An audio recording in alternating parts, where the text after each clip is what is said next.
In this exercise, we will create a text effect by using some new types of layers: a camera, a light, and an adjustment layer.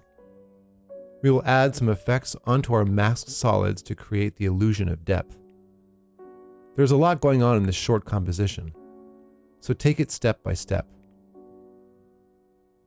First, create a new composition. The frame dimension should be 1280 by 720. Create a new text layer. Go to Layer, New, Text. Type Light in all caps. Use a bold typeface. Center it with the Align menu. Precompose the text layer. Hold down Control and click, or right-click on the layer and choose Precompose. Rename this Title. Make it a 3D layer by clicking on the 3D box in the Timeline Layer menu. Make a floor. Go to Layer, New, Solid. Choose a gray color.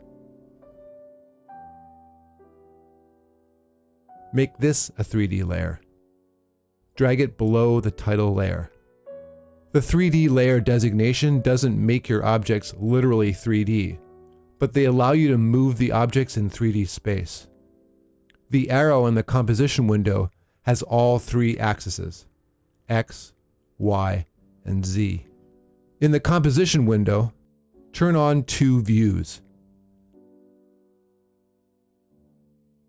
One view should be active camera, the other from the left or right, so you can see the order of 3D objects in space from the side.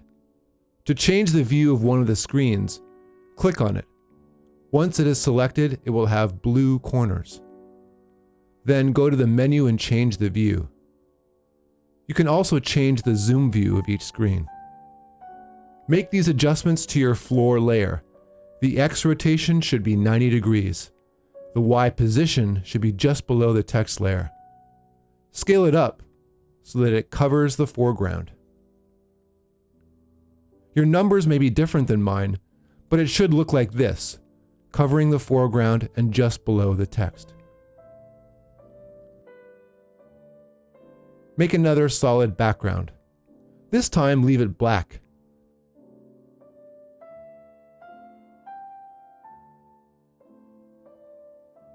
And leave it 2D. This will be your background. Rename and order your layers.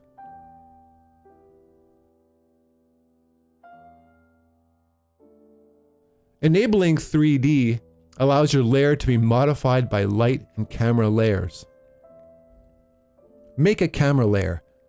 Go to Layer, New, Camera. Make it 28 millimeters. This is a view on your scene. If the position of the camera changes, then the view of the 3D layers will change. Make a light layer. Go to Layer, New, Light. Make sure that it's a point light. Make sure that the intensity is high, in this case 500%. And make sure that the Cast Shadows box is checked. Push the light layer back into 3D space using the blue Z arrow or the last position number. It should be behind everything in the side view. In the title layer material options, make sure that Cast Shadows is turned on. Adjust the position of the light with the XYZ arrows to adjust your shadows. Double-click on the light layer at any time to adjust its settings. At this point, here's what your layer order should be.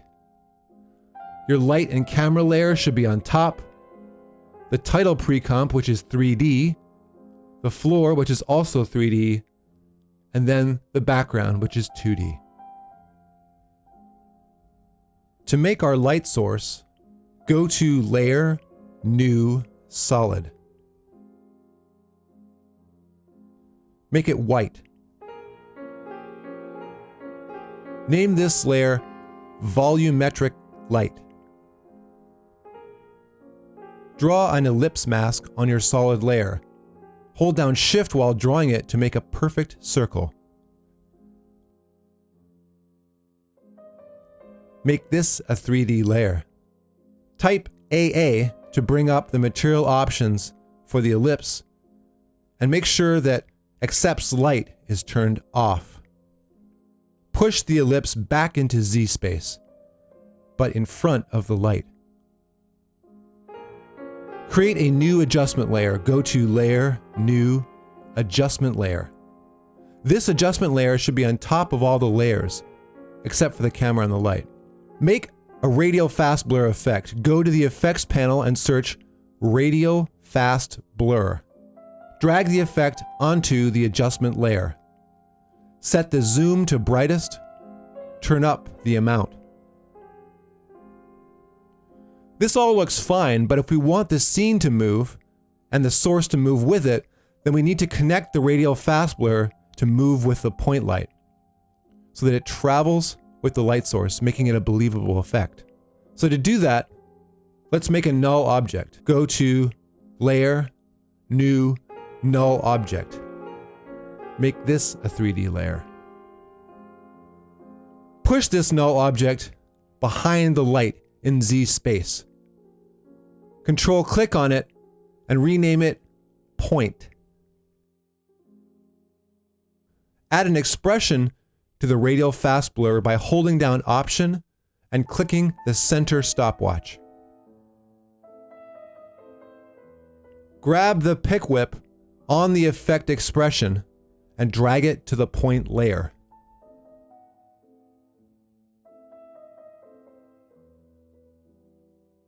Add this to the expression, .toComp, bracket bracket, 0, 0, 0, bracket bracket.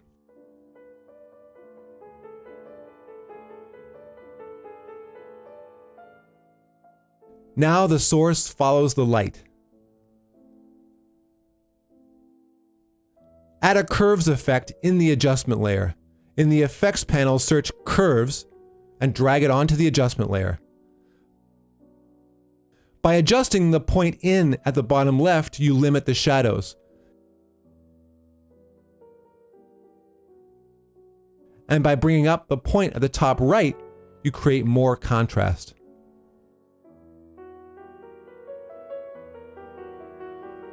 Change the adjustment layer mode to Screen.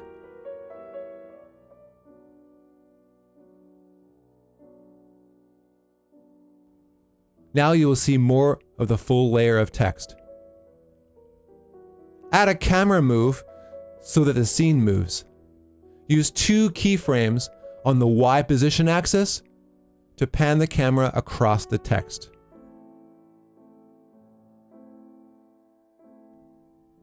Let's add some noise between the text and the light source for a more 3D looking effect. Create a new solid layer. Go to Layer, New, Solid. Make it white. Name it Fractal Noise. Draw an ellipse on the layer to mask it out.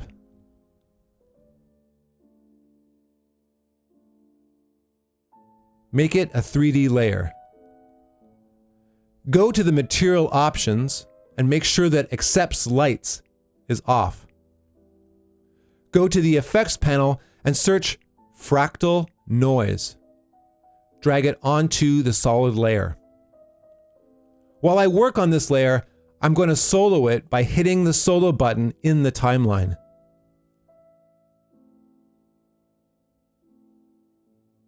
In the effect, change fractal type from basic to dynamic.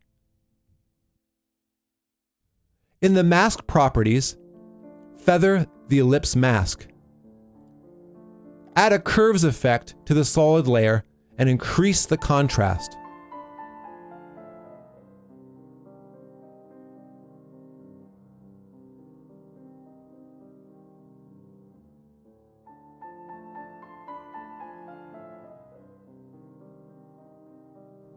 Drag the fractal layer below the title and push it back in the Z space of the composition.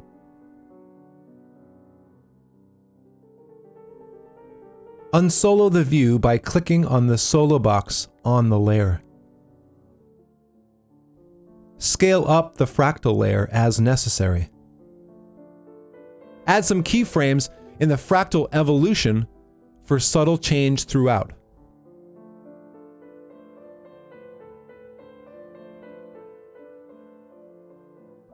Adjust the color settings in the curves to create the desired color effect on the light source.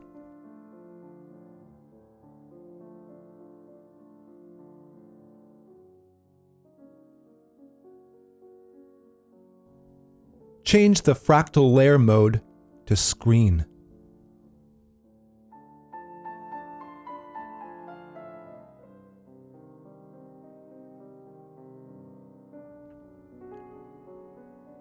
To change the color effect on the shadows, change the color setting in the curves of the adjustment layer.